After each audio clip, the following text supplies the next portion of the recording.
Well, currently we're going to look at a house that I just got under contract and I haven't seen yet. But then we're going to the house that screwed me. So we set up our scope of work specifically to not mess with the drywall. Because once you take drywall off, then you need to bring everything underneath that drywall up to code. And a lot of houses like built in older times, like it's not necessarily that they're bad houses, they were most likely built to the codes at the time. Part of being a successful / profitable flipper is understanding those things and what like grandfathering is, and not opening up things that are going to cost a bunch of money. I mean, that's really like the separation between new building and rehabbing. If you open everything up and start everything new, you might as well tear the house down and build something brand new. And then every house in every neighborhood would look exactly the same and it'd be the most boring place ever to live. Hey, what did you say, Chris, about the HVAC? Oh yeah, I mean, look at the registers. Like they're packed full.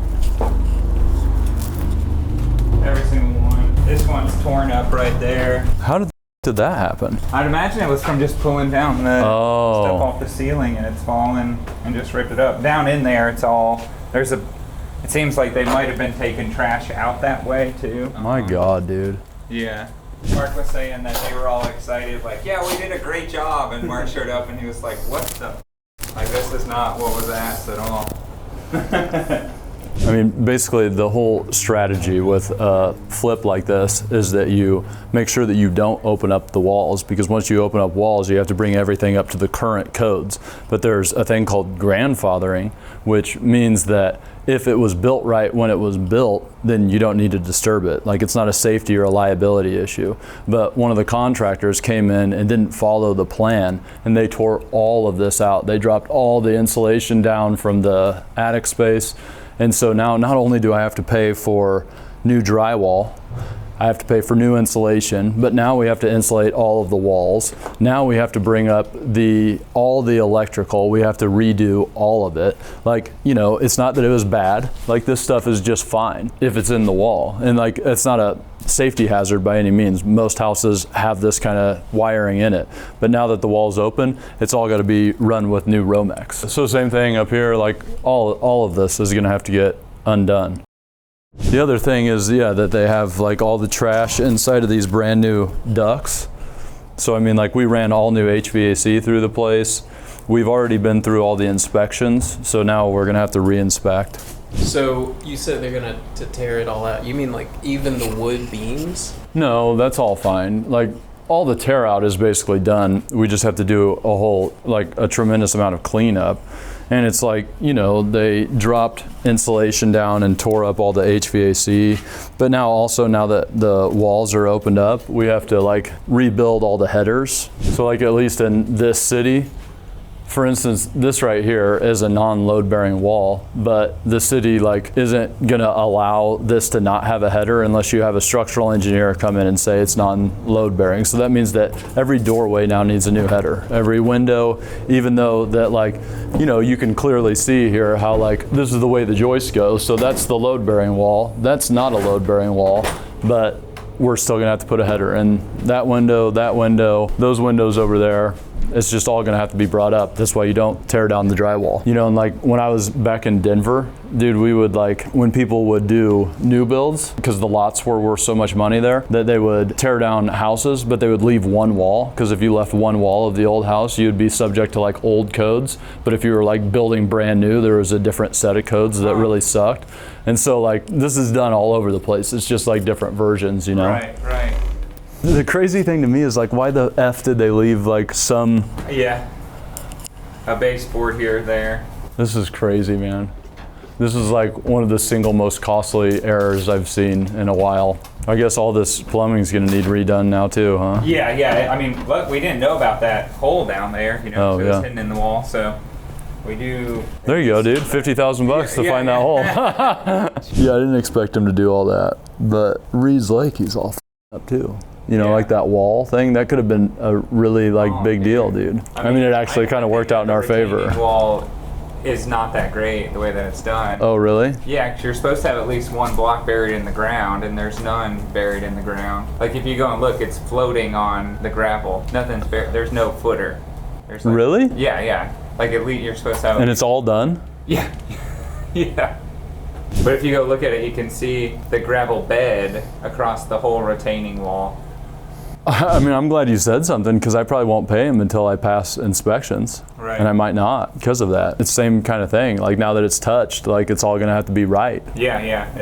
I would assume that it is not right. With River City, you know, we built a ton. Well, I think that there's at least, from what I remember, there was like an exemption that if the wall was under 4 feet, you don't need like specific, like anybody can pretty much tackle it. But Yeah. you're like, But it still has to be done right. yeah. Yeah. It's supposed to have it's supposed to have at least a block in the ground because Yeah. that kind of keeps it rooted. You know, that's Right. the stop.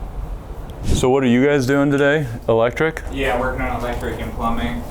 So how many man days do you think will be in the plumbing, electrical, and framing? I think that the framing will take the most time. Oh, well, I mean, as an indication, I mean, that's really only a couple man days worth. Yeah, I think that we said like 15 at the meeting is a good estimate. I Yeah. think.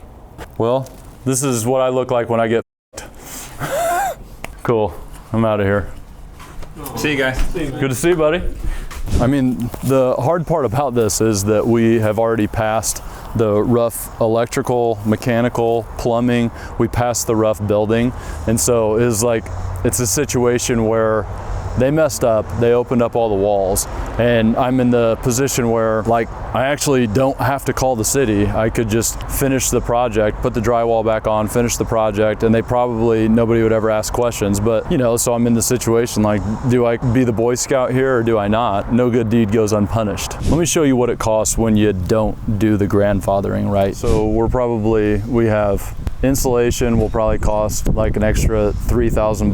Drywall would be maybe $8,000 in a house like that. So now we're up to 11. I would say that like the new framing, electrical, plumbing and such that we have to do is probably going to cost maybe another $8,000. So what is that? We're up to around 20. You know, that's if they don't find anything else. So maybe it's not, you know, maybe I'm being like extra emotional about 50 grand, but I would say half of that for sure. And you know, that's if I get lucky. Now there is the side that as I'm looking at some of that stuff in the walls, like it's nice that it can get updated. There's like the galvanized piping. There's a hole in that plumbing that isn't ideal. You know, it's like a lot of houses have that kind of stuff and they're just fine. Like they're not a hazard by any means. So it's not like the end of the world that we have to update that stuff, but it's a really big blow to add 25 grand to a project. You know, and it's like, not only that, but some of the money that was already spent is wasted money because it would have like, if the walls would have just been open from the start, it would, you know, all that stuff would have gotten done with the 25 grand we're already spending. You know, I guess the real question is, should you just rip everything out from the start of every project? Well, if you were going to do that, you might as well become a new builder, you know, scrape the house and build something new from scratch. Like the advantage of rehabbing is that you can reuse a lot of the things that are there. You can take a house that already exists and make it a nice home. You know, if you were just going to rip everything out, the housing prices would skyrocket. It's a funny thing to me that I know that the people who are going to rip on this in the comments are people are going to say that you shouldn't be grandfathering all this, you're turning over houses that, you know, cutting corners and blah, blah, blah, blah, blah. But like the truth is, this is like real estate's version of recycling. I'm taking the things in there and I'm figuring out how to reuse them. It's not cutting corners. Cutting corners is knowingly leaving unsafe, liable things inside of a house, things that can hurt people. All right, let's go. Yeah.